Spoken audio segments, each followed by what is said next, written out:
Coming up on Look Today, well, we have more on the Downtown Revitalization Initiative in Glens Falls. Got details. And Washington County is discussing litigation against opioid manufacturers and distributors. More on that coming up. And Warren County Sheriff Bud York met with school superintendents to discuss increasing security measures at our schools. We've got those details all ahead on Look Today.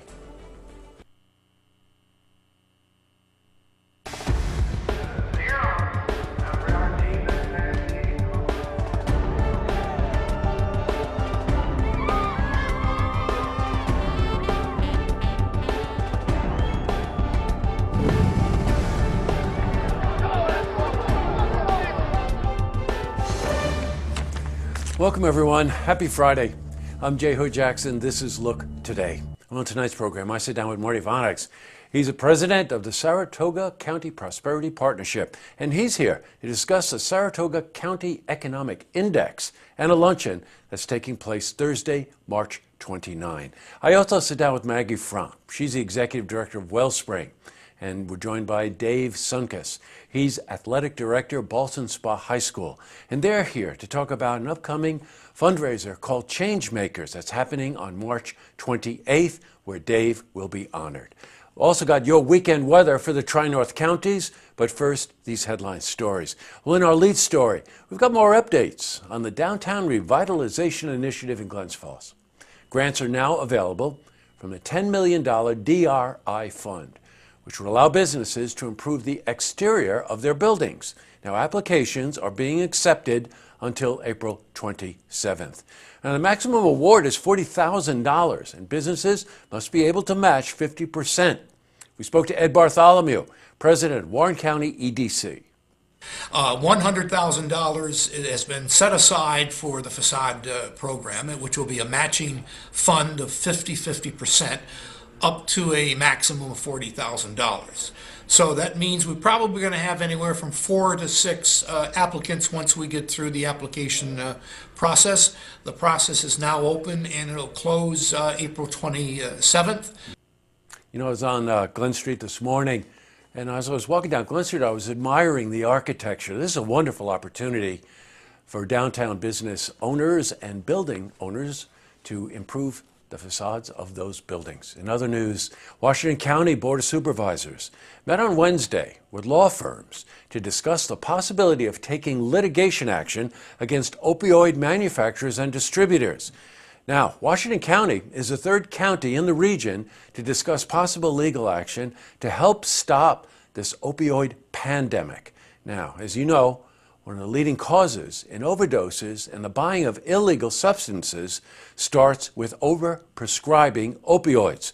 Well, we spoke to Bob Henke. He's chairman of the Washington County Board of Supervisors. In general, in the time it took you to drive here to do this interview, 2 people died. So it's a significant issue. We're getting some significant costs on the county level. One thing we're noticing especially is our jail, because opioids, unlike some other crimes, tend to be family affairs. So we now have a complete wing, full of women. And when you take the father and the mother, then the kids go into foster care. So there's a whole bunch of spin-off costs for the county taxpayers. Right about that. All right, switching from news to weather, I do not want to tell you this, but there are possible snow flurries this weekend.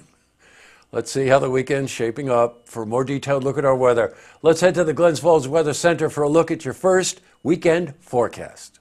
Thank you, Jesse. I'm meteorologist Clarence Ponser with your first look weather update here on Look TV. We currently have an area of high pressure in the eastern part of the Great Lakes. We also have a little bit of a trough, but a dry one across portions of New England, another one in the Atlantic, Canadian Maritimes. High pressure in the southeast, also developing a low pressure system and along with the stationary front and cold front. That's going to bring some snow and blizzard conditions into the upper Midwest, bringing a narrow band of heavy snow across portions of the Ohio Valley. And as we take a look at our regional temperatures, overnight lows into the 20s across much of the Capital District. We'll experience about 25 to 27 depending on where you are in the Capital District, 25 here in Glens Falls, 18 in the Johnsburg area. We'll see regionally 20s and maybe a few 30s, maybe a few upper teens. We may see some isolated Evening rain to all snow chances, north wind at 5 or so miles per hour. Then partial sunshine, 39 on your Saturday.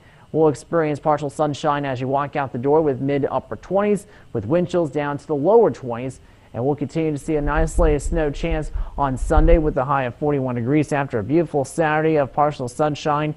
But you'll still need those heavier coats, especially in the morning hours. 40s for highs from Monday through Wednesday. Full sunshine for early week. Maybe a slight chance of a rain shower by Wednesday. We'll keep you posted for any details in regards to the forecast as we get closer, and that will do it with your first look weather update here on Look TV. I'm meteorologist Clarence Ponsler. Now send it back to you, Jesse.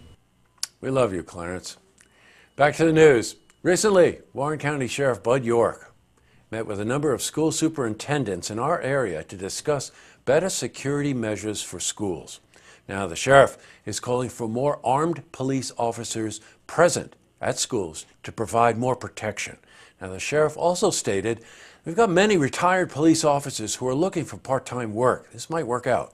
So, the estimated cost, by the way, of increased security is approximately $30,000 per school.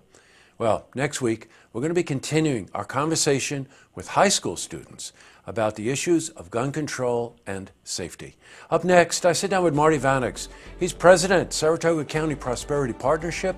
He's here to discuss the Saratoga County Economic Index and a luncheon that's taking place Thursday, March 29th to delve into that topic. I also sit down with Maggie Frank. She's executive director of Wellspring. We're joined by Dave Sunkus. He's the athletic director for Ballston Spa High School. They're here to talk about the upcoming fundraiser called Changemakers. That's happening March 29th, where Dave will be honored.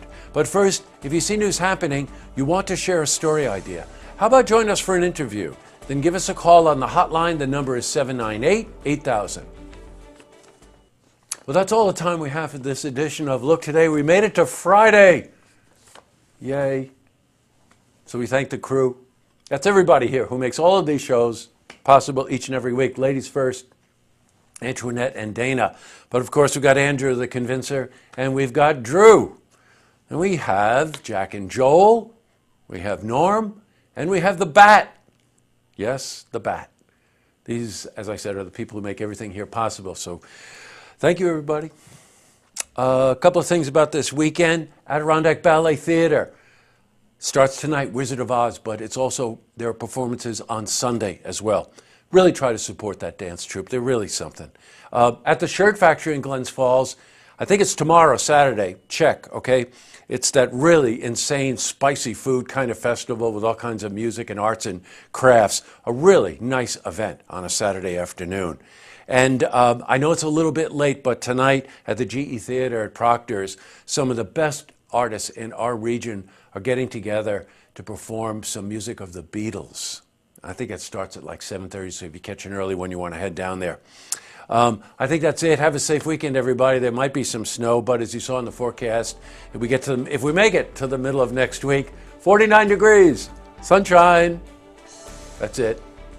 See you Monday night for the stories that matter to you. Have a great weekend.